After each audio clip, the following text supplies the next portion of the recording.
All right, we are live on the air. People can see us. Hey guys, we're gonna start in a minute. Anybody who's watching, I see some people.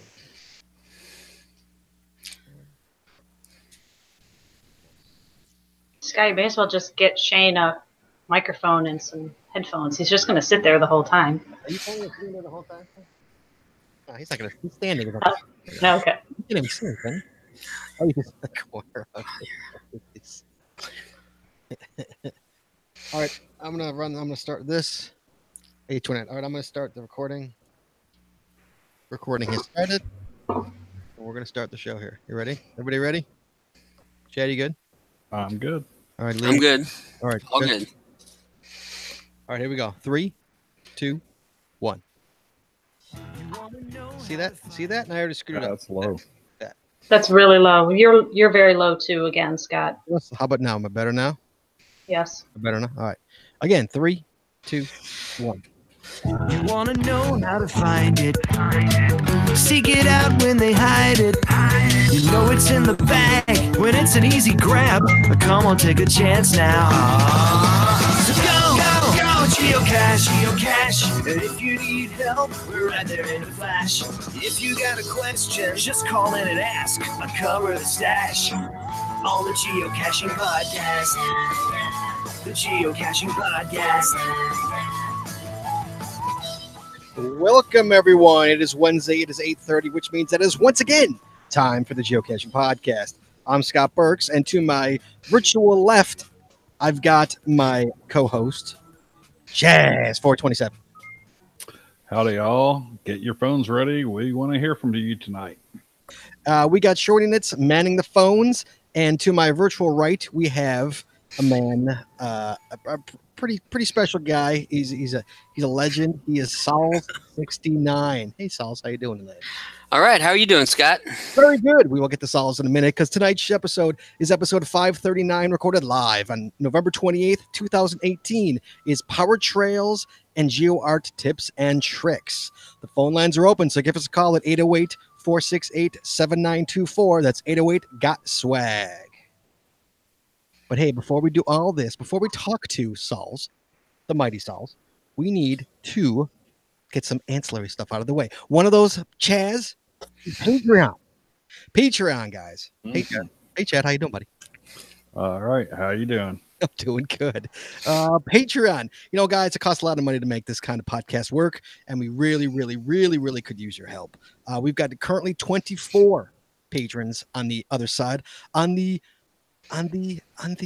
good side, on the inner circle, you know, on the bandwagon, if you will.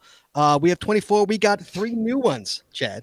Three new patrons this week. We got Millie Curry out of Norman, Oklahoma. Not only she's a gold star, she's top tier. She's gold star. She's getting the path tag. She's getting the sticker. She's gold star. God bless you, Millie Curry. We got Team Bonnie and Clyde out of Idaho. I love. I know. Is that an Idahoan? What's an Idaho? What's slang for Idaho? Someone from Idaho. On potatoes, technically. All right. I've never been to Idaho. Chad, you ever been to Idaho? Yes, I have. Have you really? I'm sure. I've got caches in Idaho. I have done caches in Idaho. Lee, you've been to Idaho? Yeah, several times. Have you cleared out Idaho? No, not quite. But you know, I'm working on it. Not there yet. You're getting there. All right, and we've got one more. We got Behind the Cache out of good old South Carolina. The South Kakalaki going gold starred as well. Gold star, thank you so much, sir. Very appreciated. Love a good gold star patron. So guys, if you can, give us anything you can. Mucho appreciado. We really could use it. That's patreon.com/the Geocaching Podcast. That's patreon.com/the Geocaching Podcast. Chad, it's up to you now. All right. So I was posting a question on the chat room because I wanted to. So Brett is actually from Idaho, so I wanted to see if that was an Idahoan or what exactly is that? It's a potato. Potato. Tonight's show is brought to you by Cachely. Cachely is an advanced geocaching app for iOS. It features powerful online and offline features, including filtered searches, offline maps, and offline saving of caches. Cachly has hundreds of advanced features that will make your geocaching experience just that much better. Get more information at cachly.com. That's CACHLY.com.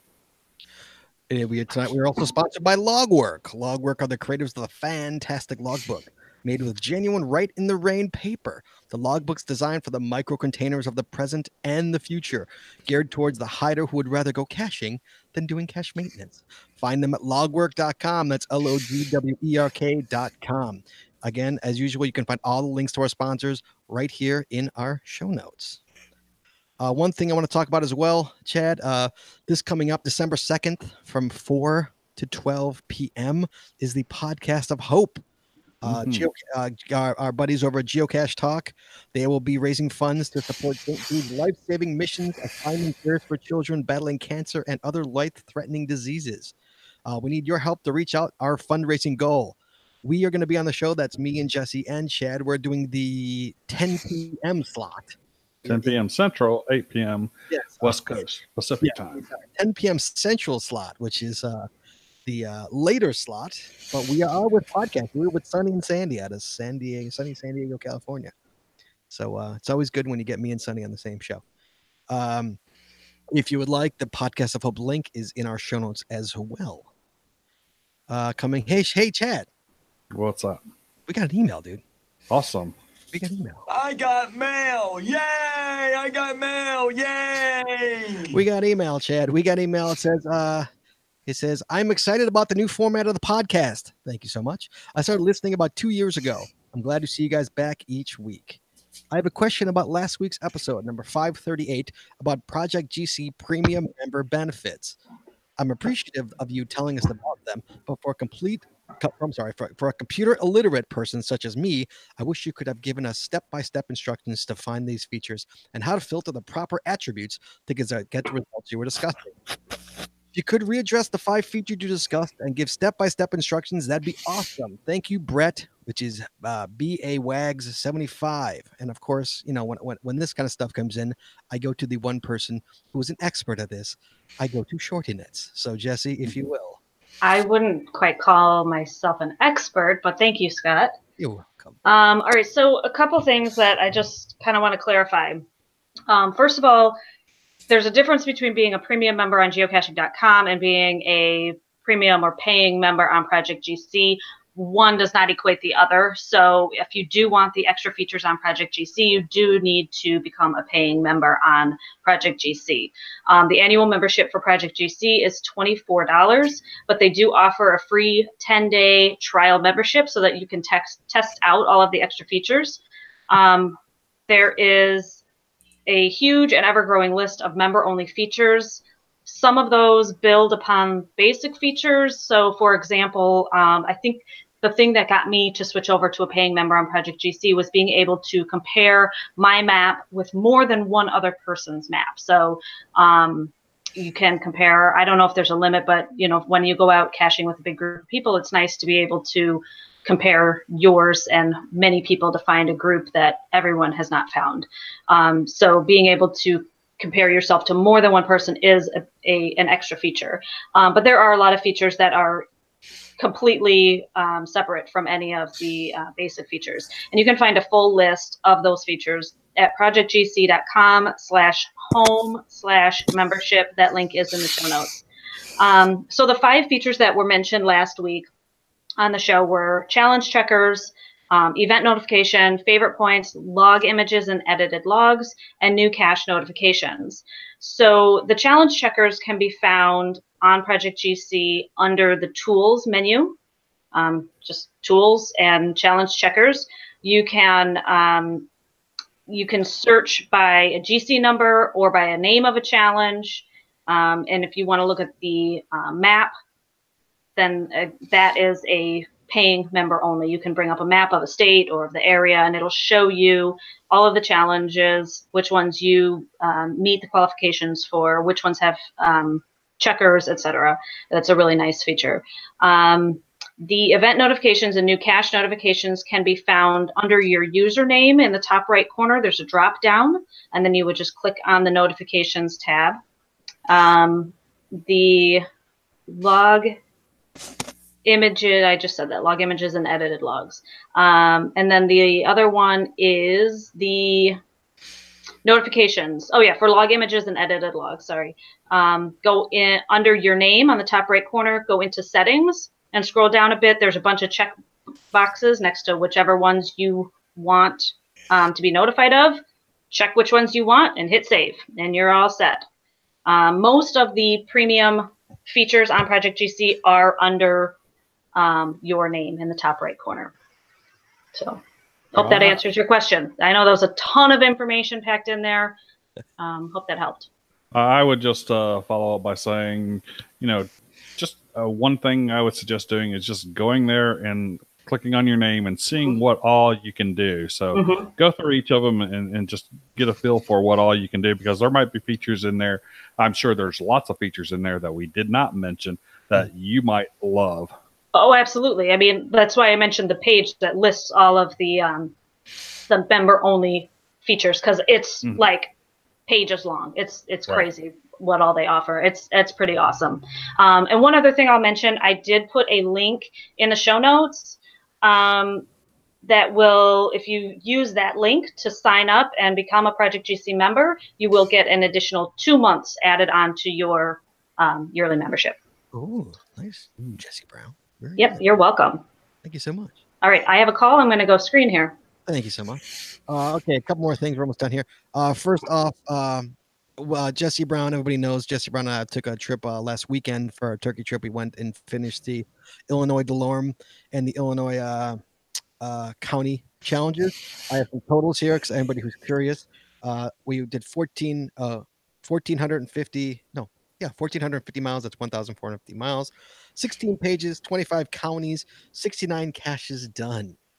Wow! It's not a Sol's weekend, but it was an interesting weekend nonetheless. Did you stay healthy?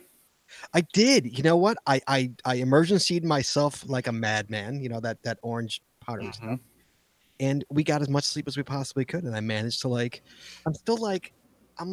cusping. It's like it's waiting, and I can't get sick. I'm so busy at work, being working for e-commerce company, it being the freaking holidays.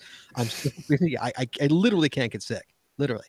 Right. And I know, no, I'm knocking on wood because I'm gonna get sick because I said I can't. But yeah, it's one of those things. But so yeah, we had a great weekend. Any of you patrons, videos are coming. There's one coming today. We already put one up. There's another one coming next week. All videos of the whole trip. It's a lot of fun. Second, for the patrons only, the path tags are in. Our path tags came in. So if you are a Gold Star patron, as you can see, here's our path tag. I can't see it very well. You're holding it upside down. There you go. See? Yeah, those came in. So if you are a Gold Star patron, it's going to be on its way. It's pretty fun. That's about it. That's all I got. So now we're talking to Sal's. How you doing? Hi, sorry about all that. We had to get through all our ancillaries. Hey, that understood. I understand that. So I wanted to do a PowerTrail show and a Geo-Art show, and I knew the one man I had to have on this show was Sol69. It's what I do. For anybody who doesn't know Sol's is hailing out of Indiana, Hoosiers. Indiana. He's a Hoosier. Out of where in Indiana? Hammond, Indiana. Yeah, just south of Chicago. And he also he is just out of curiosity, Sauce, how many tell our listeners how many finds do you have? 120,671. 120,671. That makes you what number ranked in the world? Number 5. No, that's not the U.S. That's not Indiana. That's not the U.S. That is the world. That's in the world, yeah. Number 5 in the world. And just for grins, guys, I checked all of us hosts on this podcast. I am ranked 1,939. I'm 1,939th in the world, which, hey, man, that's not too bad. Out of all the cachers to be ranked under 2,000. Jesse is 5,605. And good old Chad. Chad is 43,611 in the world. Oh, Chad. Chad. Well, when there's 3 million plus cachers out there, something like that. So that's not too bad. No, it's not bad at all. So one of the things about being 5th in the world There's got to be perks to this. There's got to be perks to being the 5th in the world. Is there perks? Well, I mean, besides being noticed and besides, talking to a lot of people and getting your pictures taken with a lot of people at megas, things like that. I mean, it's, that's a lot of, that's great, but this is a game that you don't win. I mean, this is not something that if you get 100,000, you get a free T-shirt from Groundspeak or anything. This is just something that I do because I love doing it. I love geocaching. And so, but I mean, does Groundspeak? Okay, so if you go and you knock on Groundspeak's door, if you knock on the window. Oh, I visit every time I go there. Yeah, every time I go. I go, oh, it's Saul's. We better open the freaking door. Yeah, well, not in so many words, but I know pretty much everybody there. So. Okay, and obviously, the perks. There's got to be controversy. I mean, the top 10 people in the world. There's got to be controversy. Oh, of course there is. But to be honest with you, I'd rather be out finding caches and plotting my routes and things like that than sitting in front of hiding behind a computer screen and complaining about what other people are doing. I mean, to be honest with you, I'm just enjoying my life. I'm just out finding caches, doing what I want to do. Mm-hmm. That's good. But the top, do you know the top 10? Do you know the top 5? The top 5? Oh yeah, I mean, I've cached with everybody in the top 10, and the top 5. Yeah, I know Lee, I know Bill, I know, I know everybody. Is it Cutthroat up there in the top 10? Oh, absolutely. There's, but some of us are friends, some of us aren't, and a lot of people will, talk bad about other people and stuff like that. But with no basis, they just like to make things up and say, But to be honest with you, the way I was approached by Groundspeak is, take the high road. I love geocaching too much to where I'm not going to sit here and talk bad about anybody else or fight anybody else. If somebody wants to say something, my shoulders are strong. I really don't care what anybody else is going to say because I don't want to see, geocaching being dragged through the mud by people fighting and stuff. Sure. And with the, and so that being said, you are mainly a GeoTrail / PowerTrail kind of guy. And again, nothing wrong with that. I am not. I don't think Chad is as well, judging by his numbers. He's not as well. No, I've never hit any trails more than maybe 60 or 70 caches long. Okay. Well, in contrast, though, you guys just finished the Delorme. I've never even considered doing a Delorme, only because I don't want to go to these far off places for one cache. I mean, that's just the way I do it. I want to be more efficient, and I want to have to push myself and have the stamina, and I want to see how many I can get. That's just kind of a thing that I do. I'm out every weekend. People, right. All my Facebook friends see me every weekend. I'm at a different location. This takes a lot of planning. This takes a lot of preparation. And trust me, we are going to talk about that because that's why people are tuning in here, because people want to know about this planning and what goes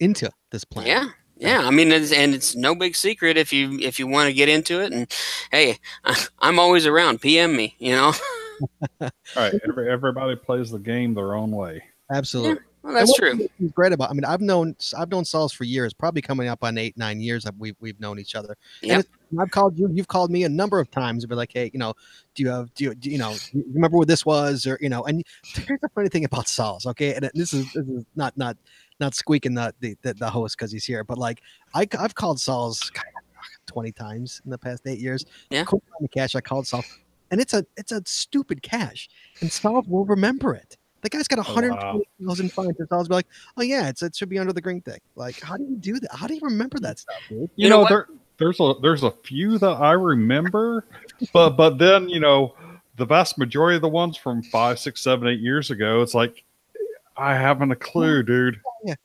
Well, no, you can ask me about caches in a city or something like that, or in in a remote location that I don't normally go to, and I'll normally remember it. But if you're out in the middle of the desert, and you ask me what TR 125 is, it's probably in a sagebush. It's probably at the base of a sign or something like that. I'm not going to remember something like that, but most caches in local areas I'll remember. Yeah.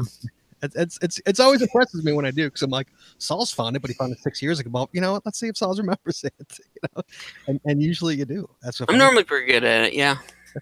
We're gonna take a call here. We've got Cody Dog from Illinois here. Cody Dog, hello, sir. The dog. Whoa! Hello. Hello. Hey, I know this guy. I know this guy. We did Mingo together. We did do Mingo, which I have two questions. When are we going out on another trip? And then my follow-up is... Well, when are you going to open your wallet, for Christ's sakes? One cache for the next 100 times. One cache. What cache would that be? One cache. I don't know. Out of Sight was really good. You know, I got to be honest with you. I'm more... The memorable caches, I would say something like the Spot in New York, or I would say some of the virtuals in Washington, D.C., you know, things that take you to something that's really just amazing and takes your breath away. We did one in Alabama called the Swimming Hole, and it's a virtual, and it's literally in the bottom of a canyon, and it's we were the only ones there. We stopped. We were in the middle of a power trail, and we were doing lots of these caches that were Alabama high school mascot. You know, they were named after mascots, and when we stopped there, it was one of those that you stop in your tracks and okay, well, we're going swimming now, you know? So there's a lot of caches that just take your breath away, you know, like an earth cache in Kansas City where there was a waterfall and you could walk underneath the waterfall, and little things like that. They're the most memorable. That's for sure. Yeah, we should go out to Lake Lanier again. Yeah, we did. Yeah, we did. We did Maroon together. We, you know, I put on my skipper's hat and we did the canoe out there. That was a great time. That was a crazy time. Yeah. It was 24 hours. We just flew into Atlanta and then we flew back out the next, you know, not even 24 hours later. But that's what we do. You know, I mean, if it sounds too crazy to do it, that's what we want to do. So sure. Absolutely. Thank you, Cody, so much, sir. Thank you. All right. You guys have a good night. Thanks, bud. All right, you too, bud. Yeah, and if you're out there, you need to do Potter's Pond. There's only 3, August 2000s in the U.S.? Yeah, in the US. Potter's Pond is one there on Lake Lanier. Yep. Yeah, okay. Potter's Pond's on my short list. The other one's in Europe, I believe, in Wales. Sweden, I believe. Sweden? Okay. Sweden, yeah. Well, that's the only thing that's keeping me from 4 times Jasmer. So it's Potter's Pond and that one. So Saul, let's talk power trails and Geo-Art. You hunt them all the time. You're always hunting them. How in the heck do you find these things? Where do you find them? Well, a lot of it spawns from, like, if I'm planning on going somewhere for a concert or something like that, then obviously I'll go to a map and just start locating, you know, scrolling out. And once you see a little line, you follow it. There are places that are meccas, you know, like, you know, Alamo, obviously, the first one, E.T. comes to mind, Yerington comes to mind, south of California, the Route 66. These, I mean, there's just caches all over the Mojave Desert. A lot of times, you know, you want to find some places that's fairly close, and you know, so we'll look in South Tennessee, and there was a power trail down there called the LMK. Now they've recently replaced it with some other caches, so we're thinking about going there in a couple weeks. We were down in Florida last weekend, and we. You know, you scroll out. Florida's not that big anyway, so you know we fly into Orlando. We did the giraffe Geo-Art, and we did some Grim caches, which are Guardrail Madness, and you know, I mean, all in all, over the weekend, I think it was 450 some odd caches. That was for last weekend. Yeah. And it was nice. That's a good weekend. Yeah. Yeah. Plus, we took in 2 hockey games. That's a low weekend for you, isn't it? Yeah. You usually get more than that, don't you? Well, yeah. Normally, I mean, you know, on the average, on a weekend, I'm looking between 200 and 400 caches. Mm-hmm. But you know, this was a long weekend, so. But we had other things planned, so. Okay.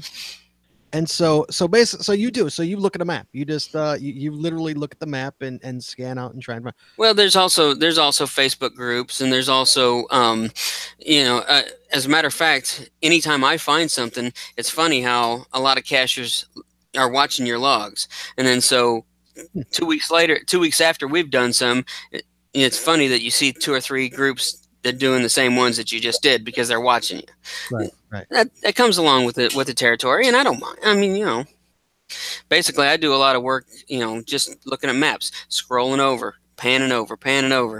How do you have to be left? 120,000. Like You'd be surprised. I mean, I mean, is it harder to find? Yeah. I definitely don't have much that I can get around here. Every now and then some new ones will pop up, but I don't think I could get 100 in a day around here. I'd have to drive at least 3 or 4 hours. Wow. Yeah. And so and when you go and when you look for something, what are you looking for? Like if something has 30, are you not going to bother with it? Like no, not necessarily, because the 30 might be a Geo-Art, or it might be a lot of caches, that shaped like something else, and they might all be mysteries. Well, you pan in, you get one of them up, and you see, okay, well, yeah, this is a series, and then you solve a couple of the puzzles and see, okay, look, they're connected to these others on the on another back roads. So it's really, a lot of it's word of mouth, but a lot of it is, you're just kind of doing your homework, just due diligence. Mm-hmm. And you mentioned, sorry, Chad, were you gonna say something, Chad? I was just going to say, I was corrected in the chat room. Thank you, Jason. So Potter's Pond is actually the one in Utah. Yeah. I was thinking, the one I was thinking it was called Lake Lanier. It's on Lake Lanier, but it's called Lake Lanier as well. And that's August of 2001. Right. I did that one. So. Right, and then if you're there, you might as well pick up the Beaver Dam, and the beavers have moved on, and Marooned. Yeah. Yep. I didn't get Marooned because I didn't have. I was traveling up to North Kakalaki for Geo Woodstock, and I didn't have time to go rent a canoe or a kayak. That's my excuse, at least. Well, that was the reason we went. So, so we looked ahead. And so, speaking of, you mentioned Facebook groups, or I'm assuming it's Facebook. I should assume. Sure. Groups and stuff like that. Are there groups out there on Facebook or any other social media? If so, what are they? Or specifically for PowerTrails? Well, for PowerTrail, yeah, there are several for PowerTrails. Geocaching PowerTrails, is one of the big ones. I have one that's called the Geo-Art Gallery. Basically, it's GPX files of Geo-Art that's already been solved. Most of the time when you're doing puzzles for Geo-Art, they're not really meant to be hard puzzles. No. A lot of times it's just in the waypoints. And so, instead of the tediousness of going through all that, I've already fixed it for everybody. And so I have GPX files available for people to trade, to do whatever they want to do. Mm-hmm. Mm-hmm. Yeah, those. And I was going to say, like, I don't think it's technically air quote cheating if you're getting puzzles from Geo-Art, but those are basically just to make the art. Right. I mean, Jesse solved one where it's like every hint was B. Like the answer, it was like A or B, and every hint was B. Choose B. Right. The whole series was questions, and you had a choice between A and B, and all you had to do was copy and paste B as the solved. Yeah, and the giraffe in Florida is all A. Just don't tell the people from Cincinnati that all 5 of the Geo-Arts there were pretty damn well. Actually, there's 2 that weren't too bad, but 3 of them were pretty damn difficult puzzles. Well, or tedious, not necessarily difficult, but tedious. Like the moon one and the dragon one took a lot of effort to try to figure out those puzzles. Yeah, to me, and you know what? I can't click ignore fast enough, because to be honest with you, I mean, if it's going to take that much time, I'd rather be out finding caches and sitting there figuring stuff like that out. Now, Herky was in Iowa, in central Iowa was another story. You really had to look at a lot of facts about the University of Iowa, things like that. And it was fun. It's not what you call. I mean, it's Geo-Art, but it's not what you would call a power trail because Right. half of them were hikes, half of them were back roads caches. So I mean, it wasn't a bad series. It's just you got to know what you're getting into too with some of the Geo-Art. Right. Mhm. Yeah. And so with some of the so obviously you've done these, and are there any other online groups? I know there's was it geocaching? What was it? There's geocaching power trails. There's geocaching. On You may be a geocacher if, and there's several power trail ones. I don't have them right at hand, but yeah, I belong to about 40 groups. 40. Wow. Yeah. There's 40 of them out there. Wow. Oh, there's a lot more than that. So I'm sure you've done a lot of the stars of different states Mhm. because each state has at least one star. Yeah. Do you know how many you've done? Let me see. I've done Georgia, Illinois, Indiana, Iowa, Tennessee, Kentucky. Michigan is a bike trail. I haven't done that yet. I think 12. 12? Yeah. Pretty good. Yeah. I mean, a lot of times, that wasn't the big focus because there was only 50 there. Right. Right. Yeah. Well, yeah, that's my concern. Is there a number? Like, let's say there's only like 30 and there's nothing else around. Would you go for that 30, or would you be like, nah, I'm not gonna... That all depends. If I'm in the area anyway, if there was a cache that I needed to get for a certain DT or something like that, then or we always go for webcams and always go for virtuals. Right. So if you're in the area doing something else, then yeah, sure, 30 is a good number. Yeah. Now I'm not too crazy about doing 30 parking lot caches, because to be honest with you, anything in town takes a lot of time because you got to deal with traffic, you got to deal with people, there's a lot of other things to deal with.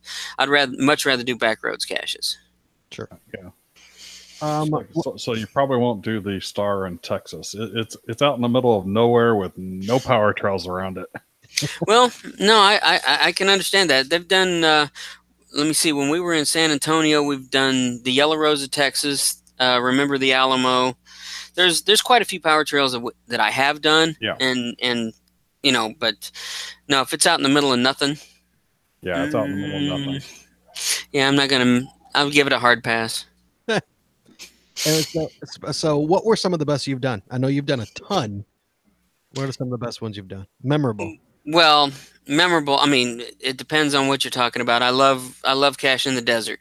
So Yerington is a lot of fun. You can get a lot of caches. The best day I've ever done was with Michigan Chris and J3 Yoda. We did ET. The first one is 1,149 in a day, and so that's always going to stick in my mind. But as far as memorable caches, I mean, there's a lot of great caches, but power trails, pretty much you've seen one set of 200 guardrails, you've seen them all.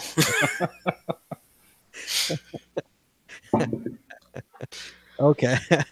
And then when it comes to traveling outside of the U.S., have you ventured out? I know you've done so much of the U.S. Have you finally said, all right, you know what, I got to get out of here. I got to get out.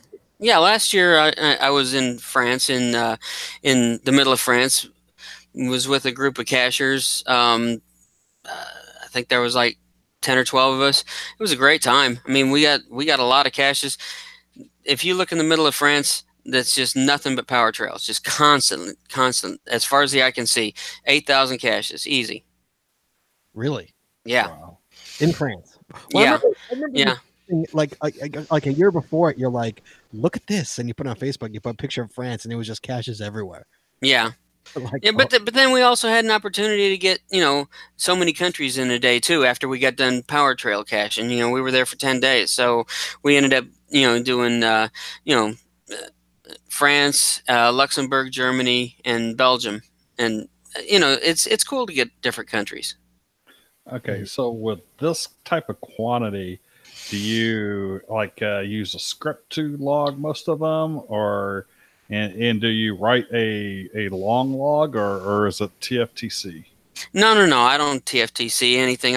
I'll normally add something. It's going to be, it's obviously going to be cut and paste. I don't think I've ever, only really, really memorable caches do I ever, sit down and write something out, because you got to figure these people are putting out thousands of caches. How many of the logs are they going to read? They're not going to read any of them. I mean, honestly, you cut and paste because, you're putting into it what they put into it, basically, roll the window down and throw the cash out. So, and so I've known you a long time, and we have not cached in a while, a couple of years since we've cached together. Mm-hmm. But last time we had, and all the times we ever have, you are a purist. You use an actual GPSR. You do not use an iPhone or anything. At least you didn't. I'm assuming you still don't. No. I mean, I'll use the phone like occasionally, like, hey, let's check the phone to see if we got any caches. But other than that, no, I use the, the weapon of choice is still the Oregon 450, even though, they're running out. Look, I got a basket of 12 of them. No. I wear them out. Oh my good Lord. I'm on the same one I've had for like 8 years or whatever. No, they all wear out. So you're still strictly a GPSR man. You're pretty... Yeah, I mean, I'll still load some up in.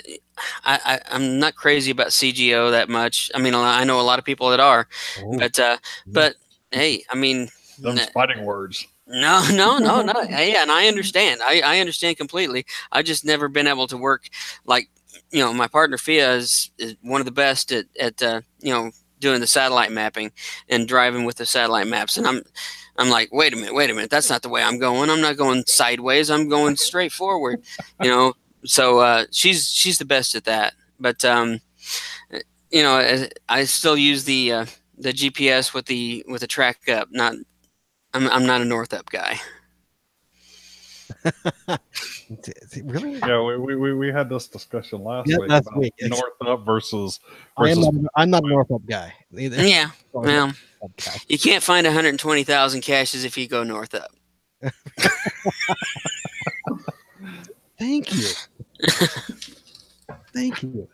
And so now when I'm walking a trail and I have my GPSR, I want it going the direction that I'm walking on the trail.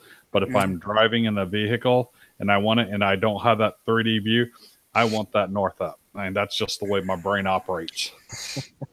Well, your regular GPS in the car doesn't do that. I mean, your track up there. I mean, that one's telling me left, right. It knows where I'm going. It's plotting a path.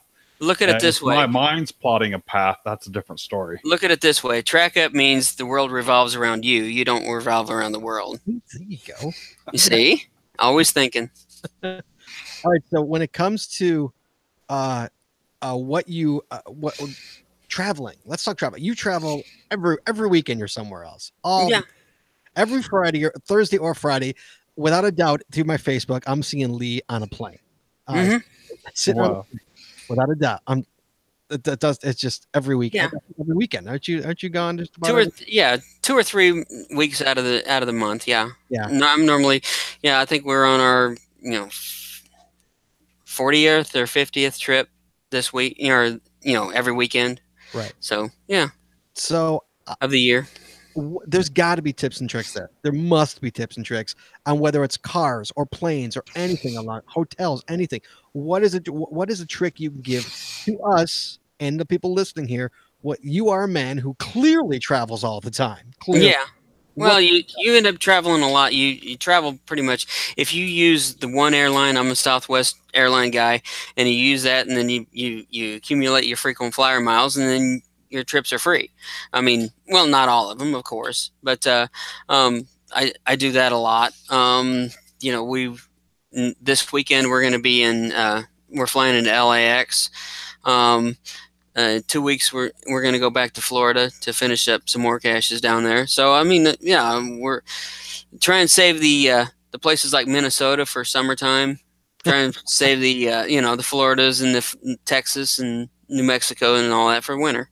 So, Sure. And what about cars? What's your tip on renting a car?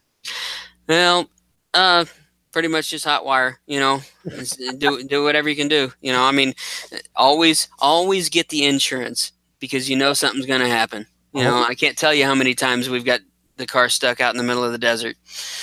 Yeah, the insurance is worth it. So if you are going for a PowerTrail, renting a car, see, Jesse, we didn't do that. We opted for not the insurance last weekend. We didn't get it. Well, my credit card covers the insurance. Why should I? No, we have USAA. That covers the car.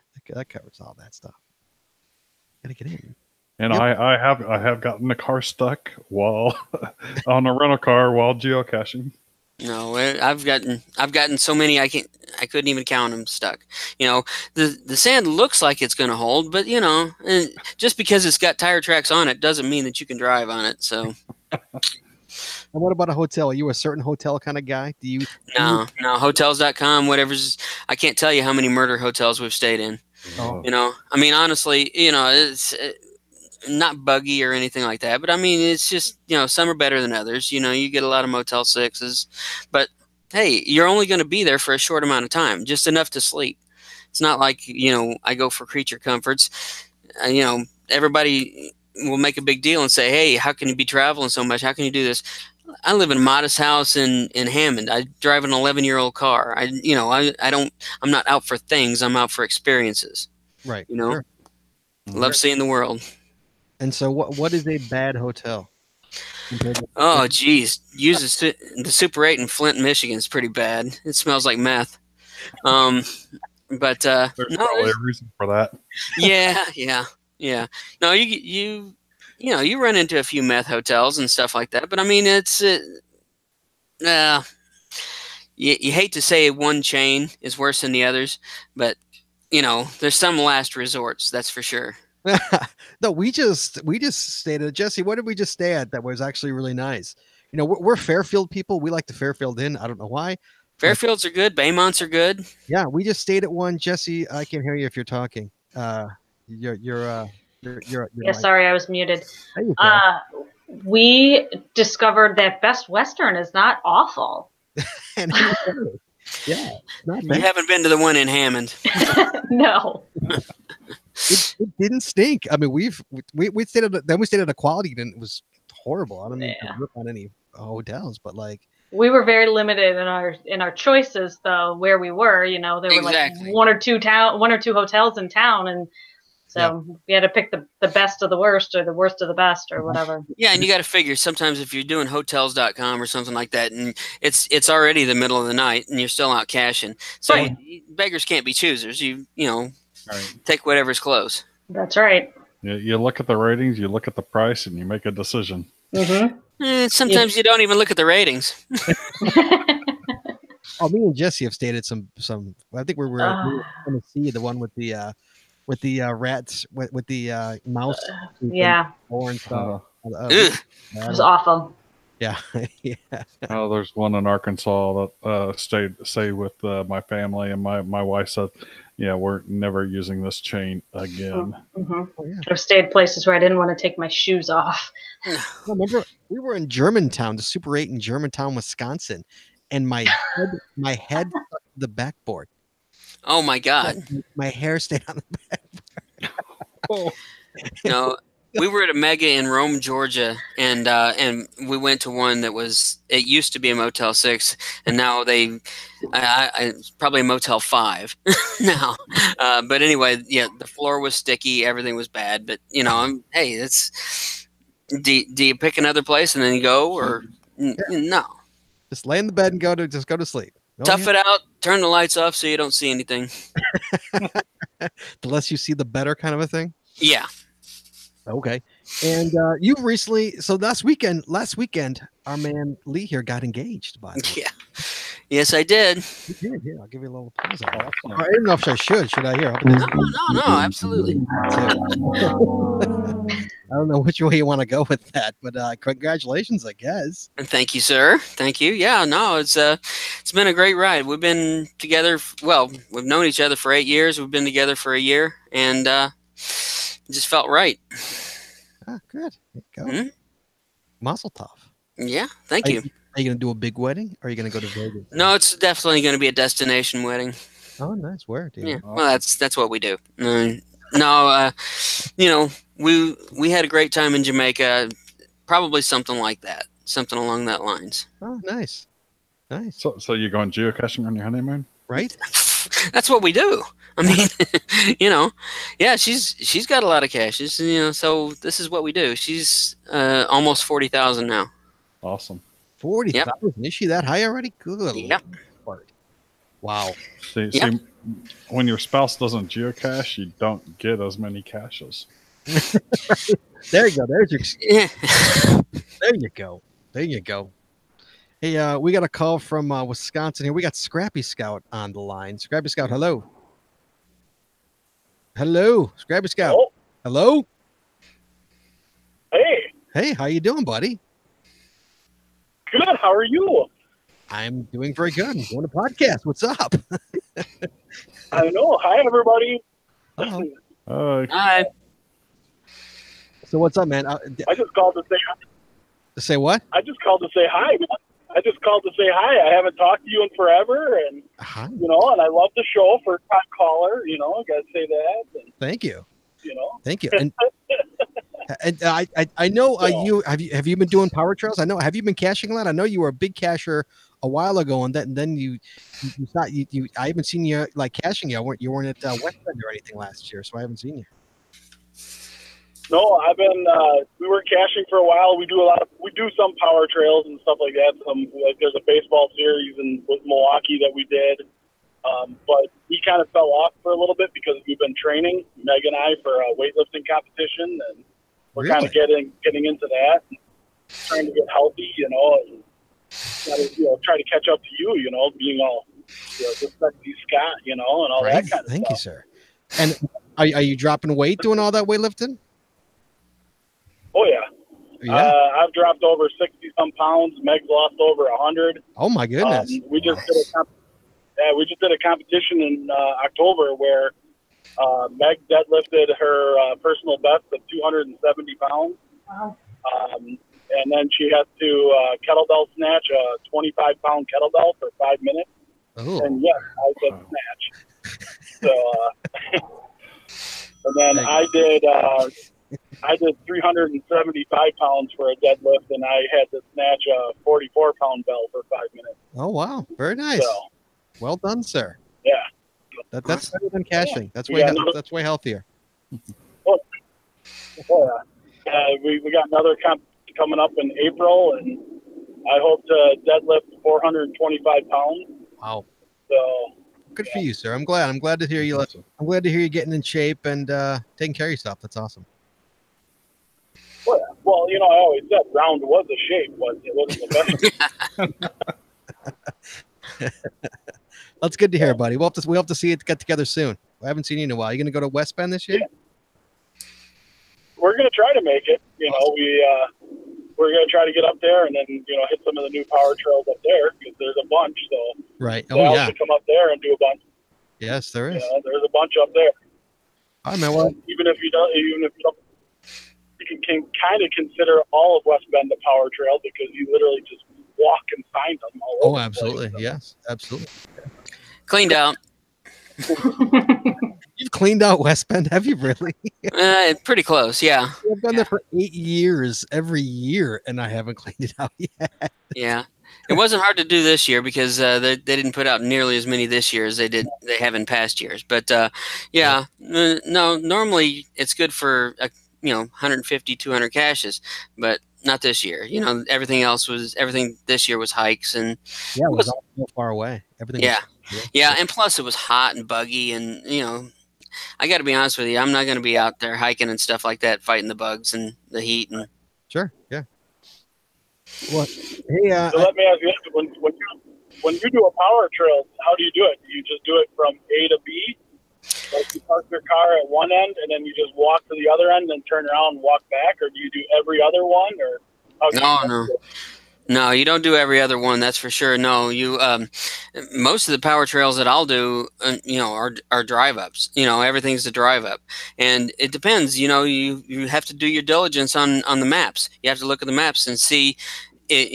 which side is the passenger side most of the time, and that's the way you plan it. A lot of times, if they set it up, right, then they'd go from 1 to 2 to 3 to 4 and on and on and on. But if they if they alternate either side, then you're crossing the roads. The ones in Iowa can be a little rough because they got really super deep ditches, and you're jumping the ditches and climbing up, and a lot of embankments. Hey, but it's part of it. It's part of the experience. Sure. Yeah. Oh, yeah.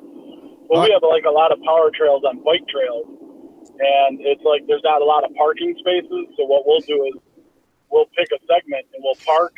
We'll do every other one on the way out there, and then turn around and then hit the ones that we missed on the way back to the car. You see, now if we're doing a bike trail, we'll park a one car at one end and another car at the other end. Normally, we'll have like a group of 5 or 6 people doing it.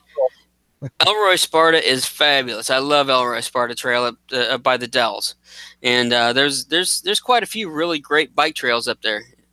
Yeah, the 400 is up there, isn't it not, Jess? Isn't the 400 up there in the Dells? Yeah. Yeah. Mm-hmm. Yeah. All right, Kev, I appreciate it very much, buddy. Thanks for calling in. No problem. We'll talk to you guys later. You guys have fun and keep on cashing. All right, thanks, Kev. Talk to you soon. Bye. Bye. See ya. So speaking of losing weight here, Lee. Yeah. When I first met you, you were a portly lad. Yeah, I was 240.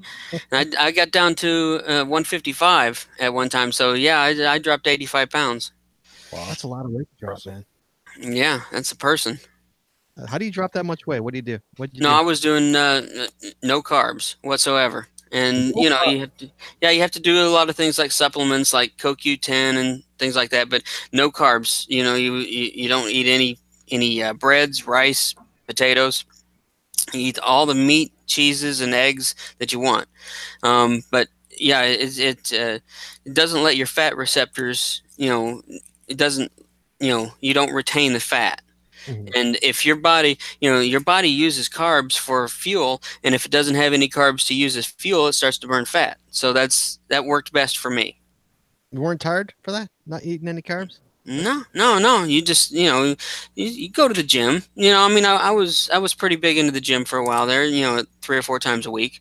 But I mean, it's hard. You go to a McDonald's and you order something without a bun. Right. So, but that's what you do if you want to get healthy. They probably look at you crazy there, but out in California, that's common. Yeah.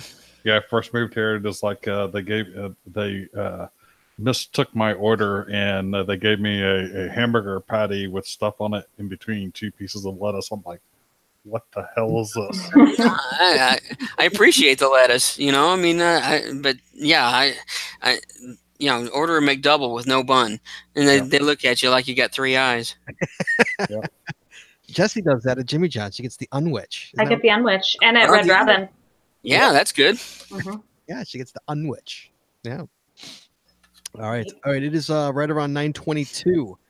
So, anything else? Hey, Lee. Any other tips or tricks you want to give everybody here in terms of any kind of a power trail or a power? Well, you're going to have a lot of people that say, power trailing, that's not really caching. And really, it's more about efficiency and stamina than it is anything else, because you pretty much know where the caches are going to be. It's going to be in a little pile of 5 to 8 rocks, or it's going to be in a sagebrush or a guardrail or something like that. So in that, but you're testing yourself. And like I said, I cache for myself. I don't cache for somebody else, or I don't cache for notoriety, because what are you going to get out of it? There's no trophy at the end. Right. Yeah. Fifth in the world makes nothing. I mean, it's impressive and it's all that, but in the grand scheme of things, in the real world, really, it doesn't get me any discounts on meals or anything like that. So, yeah. No, you get critics all the time. You get a lot of people say, "Oh, that's not really geocaching" and all that. Well, really, do these people own geocaching? Are they arrogant enough to say, oh, wait a minute, that's not what this is supposed to be about? The thing I like most about geocaching is how many facets it has. It's something different to everybody that caches. Right. And you know what? Just because I don't I'm not necessarily crazy about doing parking lot caches and stuff like that. Yeah, if I'm stopping in a parking lot and I happen to look at my phone and look, there's 6 of them there. Sure, yeah, I'll stop and get them. But I like a change of pace, and I'm not going to be pigeonholed into just one thing or anything like that, because there's too many cool sides about geocaching. There's too many cool sides about everything, and so, Yeah. I don't love enjoy, I don't enjoy LPCs, but if I'm in a parking lot and, and there's an LPC there, I'm going to grab it.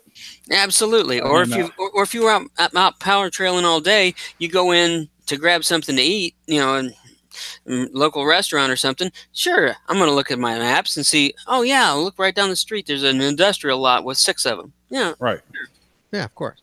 I've always said that, every facet of geocaching has its place, whether it's a lamp skirt, whether it's an ammo can in the woods, whether it's a 400 cache power trail, and that's what the beauty of the game is, that there's something for everybody, Exactly. None of it's right or wrong. That's what I always confuses me about the arguments about the whole, and if you don't like it, nobody's holding a gun to your head and say, find this cache. They're saying, if you don't want to do it, don't do it.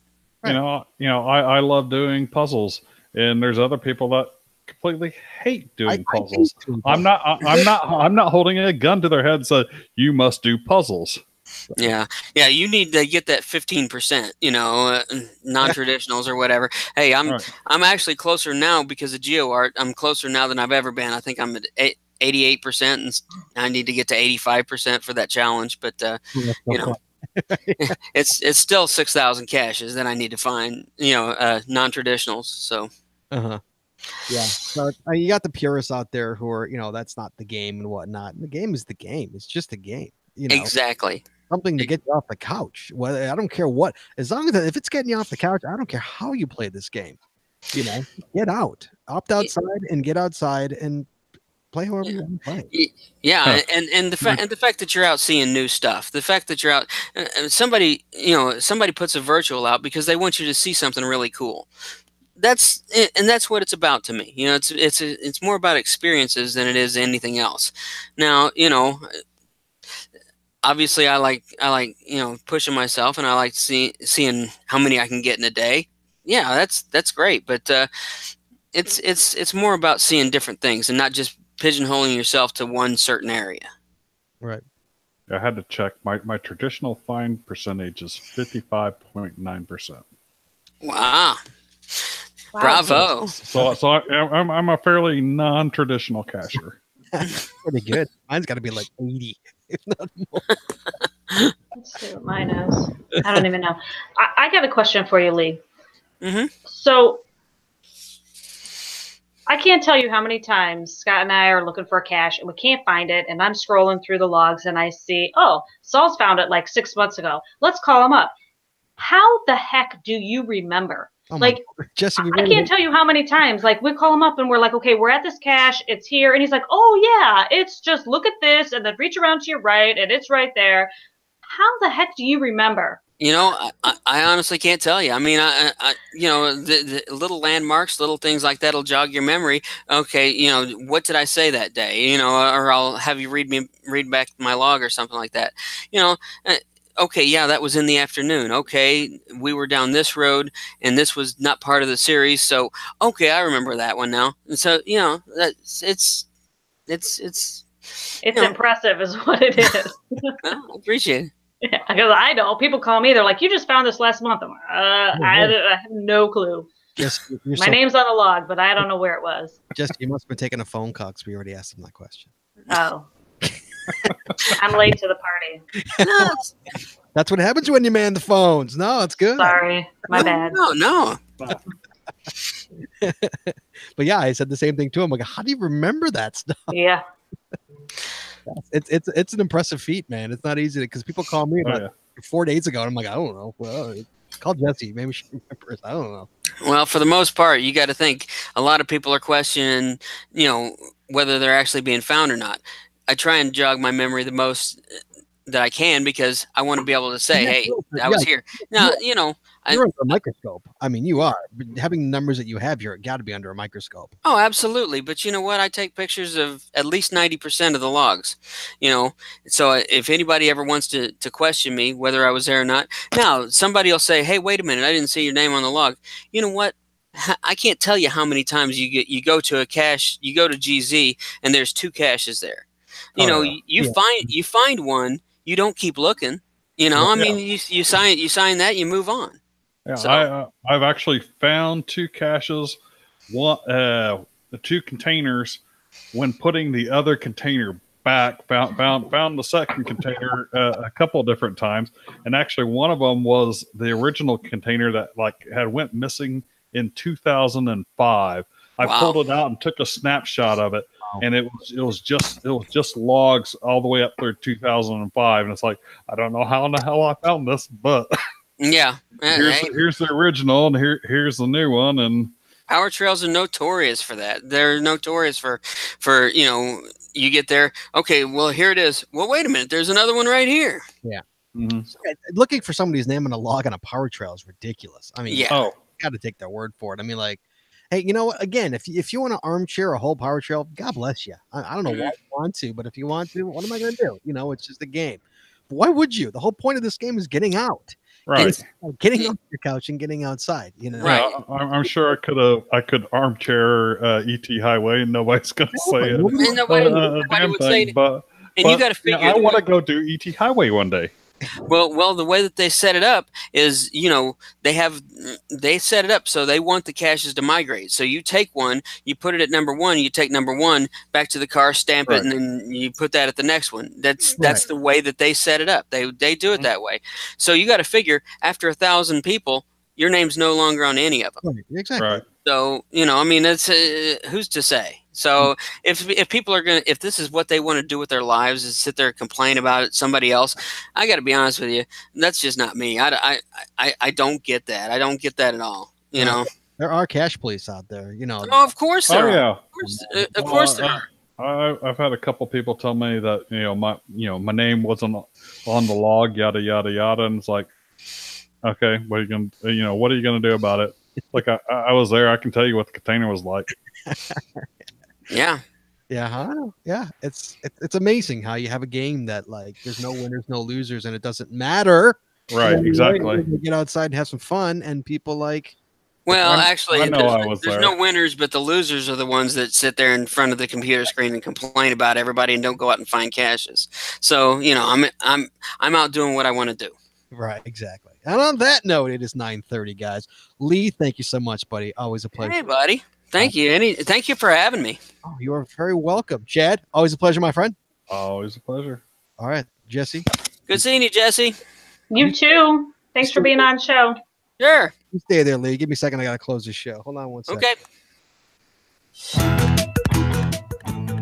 Please join us again next week as we take your calls live every Wednesday night at 9:30 Eastern, 8:30 Central, right here at the geocachingpodcast.com/live.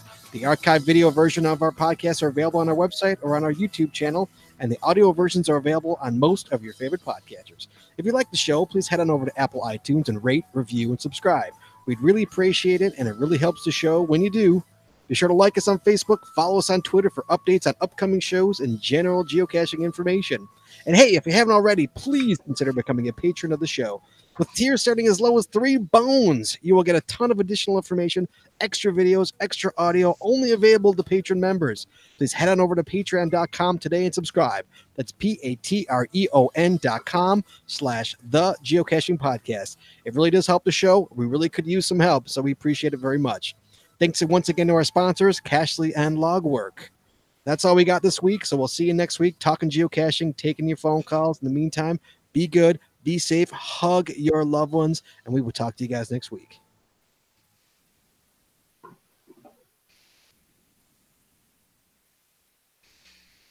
We are clear. Okay, I've been wanting to say Batman throughout the entire show. Because of my light. Oh yeah. Hold on one second. What's up, bud? Aw, bye, Shane. All right, my kid's leaving. All right, guys. People are still. Oh shit! I didn't turn it off. All right, guys. Thank you so much for watching. We will see everybody next week. Thank you.